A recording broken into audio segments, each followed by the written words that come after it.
ಚೆನ್ನಾಗೇ ನೋಡ್ಕೋತೀವಿ, ನೀನ್ ಯೋಚನೆ ಮಾಡ್ಬೇಡ. ತುಂಬಾ ಸಂತೋಷ ನಮ್ಮ ಭಾಗ್ಯಮ್ನವ್ರೆ, ನೀವು ಈ ಮನೆ ಹಿರೀಕರು. ನಿಮ್ಮ ಮಾರ್ಗದರ್ಶನ ತುಂಬಾ ಅವಶ್ಯಕತೆ ಇದೆ. ನಿಮಗೆ ತಪ್ಪು ಅನ್ಸಿದ್ದನ್ನ ತಪ್ಪು ಅಂತ ಹೇಳಿ, ನಿಮಗೆ ಸರಿ ಅನ್ಸಿದ್ದನ್ನ ನಡ್ಸ್ಕೊಂಡು ಹೋಗಿ. ಹಾಗೆ ನಿಮ್ಮ ಆರೋಗ್ಯನ ಚೆನ್ನಾಗಿ ನೋಡ್ಕೊಳ್ಳಿ. ಈ ಮನೆಯಲ್ಲಿ ನಿಮಗೆ ಸಂಪೂರ್ಣ ಸ್ವಾತಂತ್ರ್ಯ ಇದೆ.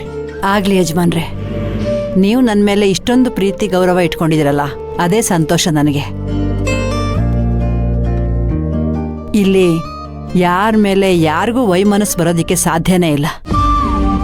ಇಷ್ಟು ದಿನ ನಿಮ್ಮ ನೆರಳಲ್ಲಿ ಹೇಗೆ ಅಚ್ಚುಕಟ್ಟಾಗಿ ನಡ್ಕೊಂಡು ಹೋಗ್ತಾ ಇತ್ತೋ, ಇನ್ನು ಮುಂದೆನೂ ಹಾಗೆ ನಡ್ಕೊಂಡು ಹೋಗುತ್ತೆ.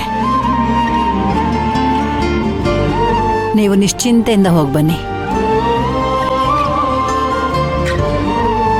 ಪದ್ಮಿನಿ, ನಿನಗೆ ಈ ಮನೆಯಲ್ಲಿ ಯಾವ ಯೋಚನೆನೂ ಇಲ್ಲಮ್ಮ.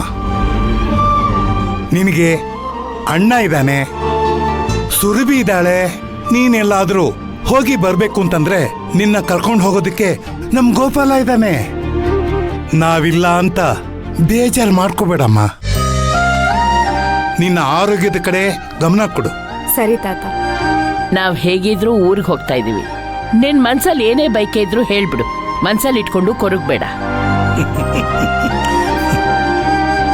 ಅಜ್ಜಿ, ನೀವು ವಾರಾಣಸಿಗೆ ಹೋಗ್ತಿದ್ದೀರಲ್ಲ, ಅಲ್ಲಿ ಬನಾರಸ್ ಸಿಲ್ಕ್ ಸೀರೆ ತುಂಬಾ ಚೆನ್ನಾಗಿ ಸಿಗತ್ತಂತೆ, ಅದನ್ನ ತಗೊಂಡ್ ಬನ್ನಿ.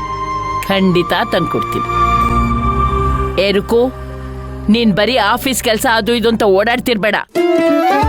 ಮನೆಯವ್ರ ಮೇಲೆ ಎಗರಾಡೋದ್ ಬಿಟ್ಟು ಮನೆ ಕೆಲ್ಸದ ಕಡೆ ಗಮನ ಕೊಡು. ಆಗಲ್ಲ ಅಜ್ಜಿ, ಸುಮ್ಮನೆ ಕಾಟಾಚಾರಕ್ಕೆ ನಿಮಗ್ ಪ್ರಾಮಿಸ್ ಮಾಡಕ್ ಆಗಲ್ಲ.